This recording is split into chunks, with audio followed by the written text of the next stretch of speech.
ከዜሮ ካልጀመር የሚል በሽታ እኔ ለምሳሌ አቶ መለስ አሁን ስልጣናቸውን ቢለቁ ወይም አደጋ ቢደርስባቸው መንግስት ቢቀየር አቶ መለስ ያሰሩት ቀለበት መንገድ ይፍረስ ለሰጥ እንሞታለን። ግን አቶ መለስ ማይጠይቃቸው እሳቸው የፈለጉትን ሲናገሩ የሚከራከር ሚዲያ የለም። እንደፈለጉ ተናግረው ይጨርሳሉ። አቶ መለስ ከኢትዮጵያ በላይ ኤርትራን ይወዳሉ።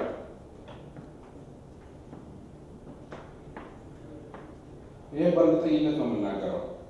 ዲቤት ማድረግ የሚፈልግ ሰው ከኔ ጋር ማድረግ ይችላል። እኔ እያልኩ ያለሁት አቶ መለስን ቢያንስ ለኤርትራ ካለው ፍቅር 40% ኢትዮጵያን ይወደዷት ነው። ስለ ኤርትራ ሲነሳ የሚያንቀጠቅጣቸው ያህል ስለ ኢትዮጵያ ያላቸው ስሜት ይሞታል። እኔ እኮ የኤርትራ መሪ ሆነው እንደዛ ቢሆኑ ችግር የለም።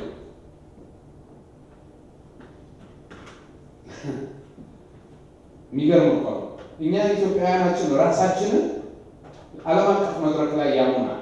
አንዱ ችግር ለኢትዮጵያ ያላቸው ፍቅር ነው። ሀገሮትን ይወዳሉ ተብለው ሲጠየቁ ወንጀል አገራዊ ወንጀል ምንም ባይመስልስ ማለት ነው። አገር ወጥቶ ተባይ ይከለስ በተግባር ነው የሚገለጸው። ሀገር ነው ኤርትራ እነዛ ለተወጣ ሬፈረንደም ወይና ማንዴት የለውም ተብለው ሲጠየቁ ንዴታቸው ነው። የኤርትራ ህዝብ የኤርትራ ጉዳይ ነው። የህዝብ መንግስት ካሉ በስተቀር በዚህ ጉዳይ ላይ አቋም መውሰድ የሚችል የለም ተብሎ ይመጣል። ነገር ግን የህዝብ መንግስት አሁን በዚህ ጉዳይ ላይ አንድ ውሳኔ ወስኗል። ከዚህ ማይማን ጥያቄ ማንሳት ካለበት እነዚህ ከዚህ በፊት በጎረቤታችን መጥተው አንድ ውሳኔ ወሰኑ። መንግስታት ማንዴት የላቸውም የሚል ጥያቄ ለምን አይነሳም? በዚህ ጉዳይ ላይ ማንዴት የላቸውም የሚል ነገር መነሳት ነበረበት ነው የሚል ማንዴት የላቸውም ለኤርትራ ያን ለማድረግ ሲባሉ ይሄን የሚመልሱት እንደገና ኒውዮርክ መጡ። But I want to also remind you that our government was the first government in the world to recognize the independence of Eritrea from Ethiopia after the referendum. And again, this is the reason why some Ethiopians have a particularly strongest view of our government. አያችሁ ሲያውኛል ይህን ስላደረጉ ኢትዮጵያውያኖች ይሉናል። ደግሞ እኛ ለማንሰማው ግለጽናኝነትና ሁልከልና መሰብሰብ ሳይነት ሀቢና ስታበና ሓደ ምክንያት ሓደ መሰረታዊ ምክንያት ኢትዮጵያ ዝነበረ ኢምፔሪያል ሲስተም ናይ ንብሄራት ሸቂልኩ ንመንነትን ኣጥፊዩ ብሓደ ኢትዮጵያዊ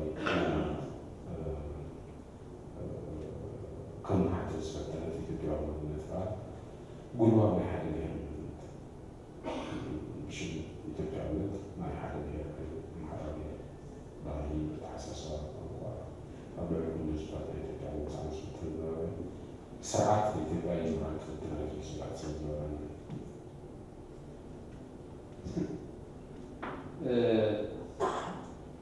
ሌላ ብዙ ማለት ይችላል። ጊዜውን ግን ለመቆጠብ ስላሳጠረውና በምንም መለኪያ ልታዩት የማንንም እውቀት የማይጠይቅ አንድ ነገር በዚህ ዓለም ላይ ወደብ ያለው ሀገር ሀብታም ነው።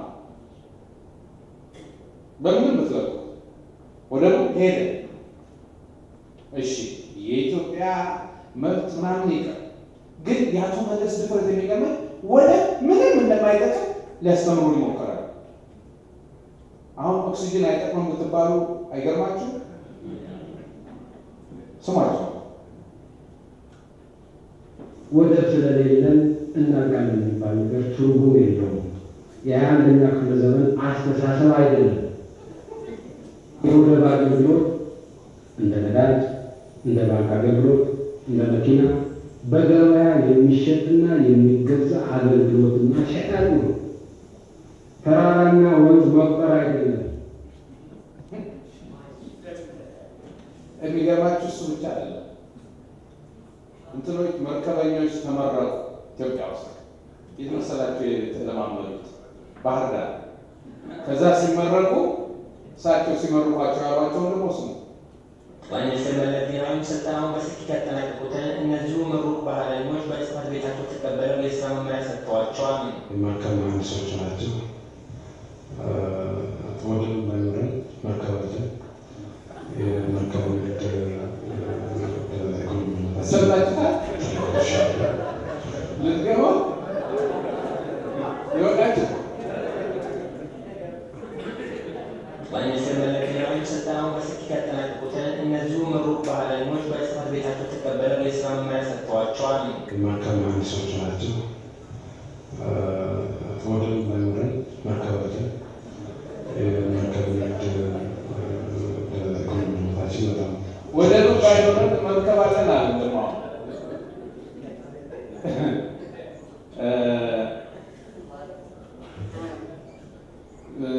ስለሆነ ብዙ ጉዳይ አለ። ለማንኛውም አንድ ሁለት ነገር ይጨርስ።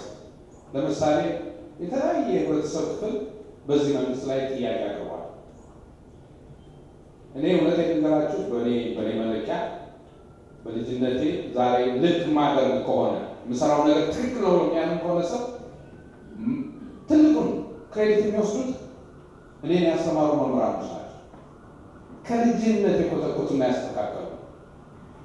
አቶ መለስ ስለ ደሞዝ ጭማሪ መምህራኖች ያነሱትን ጥያቄ ምን ብለው ይመልሷቸው? እርከንና የደሞዝ ጭማሪ የማይገባቸው ናቸው ነው የሚሉት። አንድ ሰው ጭማሪና እርከን መለየት ሳይችል ነው አስተማሪ የሚሆነው። ስለ አስተማሪዎቹ የሰጡትን አንድ ያዳምጡ። ከ99.9 በመቶ በላይ የሚሆኑ አርፎ ስራ ላይ ያለ በተደረገው የእርከን ማስተካከያ እርካታ ያገኘ መምህር ከ99.9 በመቶ በላይ እነዚህ ደስ ያላቸው መምህራን አንዳንዶቹ የደሞዝ ጭማሪ መሰላቸው ናቸው። የእርከን ማስተካከያ ሳይሆን የደሞዝ ጭማሪ መሰላቸው። አንዳንዱ እዚህ አዲስ አበባ ያሉ ወላጆችና ተማሪዎች እንደገለጹት ከሆነ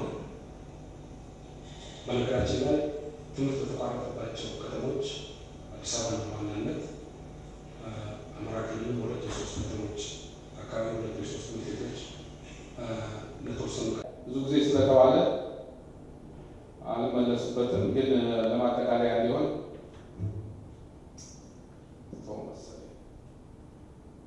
አቶ መለስ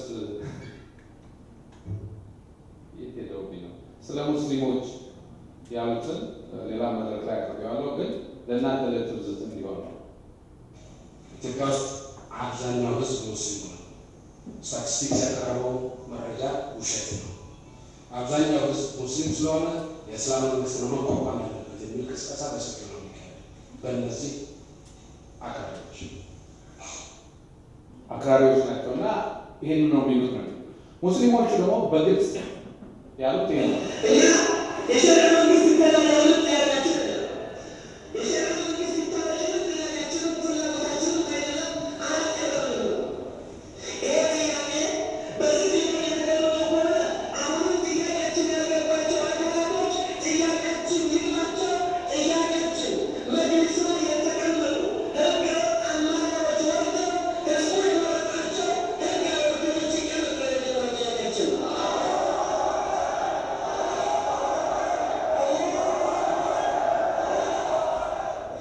ወደ ደርግ የመጨረሻ ዘመን ትዝ ይላችሁ እንደሆነ የመፈንቅለ መንግስት ተደርጎ ስንቶቻችሁ ታስታውሳላችሁ?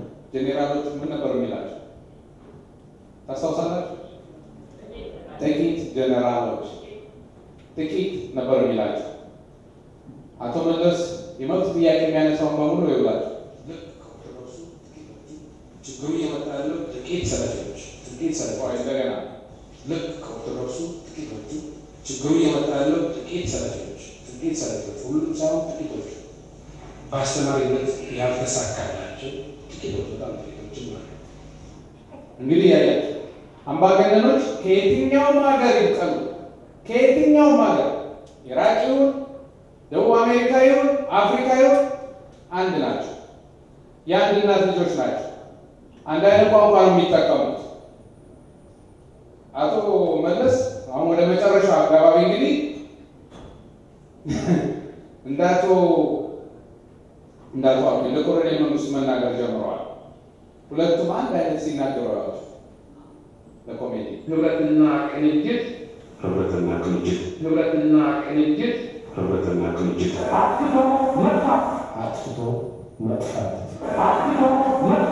አጥፍቶ መጥፋት ይሄ ምን ያሳያችኋል? የመጨረሻው ጫፍ ላይ የተገናኘ ነው። ስለዚህ ይሄ ዘመን አምባገነኖች መሬት እየከዳቸው መሆኑን የሚያሳይ ነው። የእኛ ድርሻ እኛ በአቅማችን ልናደርግ የምንችለውን ማድረግ ነው። በተረፈ የእናቶ መለስ መሄድ እንዳትጠራጠሩ እና አሁን ከኛ የሚፈለግብን ጥቂት ድርሻ ፈጽመን እንደነ እስክንድር እንደነ አንዱዓለም እንደሌሎቹ እስር ቤት በማቀቅ ሳይሆን እዚህ በነፃነት በምንኖርበት የእኛን ድርሻ አድርገን ስንተኛ አእምሯችንን የማይረብሸን እንቅልፍ የሚሰጠን በጎ ነው ለምናስበው አስተዋጽኦ አድርገን የለውጡ አጋር ነው። በሚቀጥለው ቪዲዮውን ከደቡብ አፍሪካ ሳይሆን ከአዲስ አበባ ነው የምታዩት የኔ ንግግር። ይሄን ለማድረግ ኢሳትን ባለ አቅማችሁ እርዱ፣ እንተባበር። ለሰጣችሁኝ አክብሮትና ከልብ አመሰግናለሁ።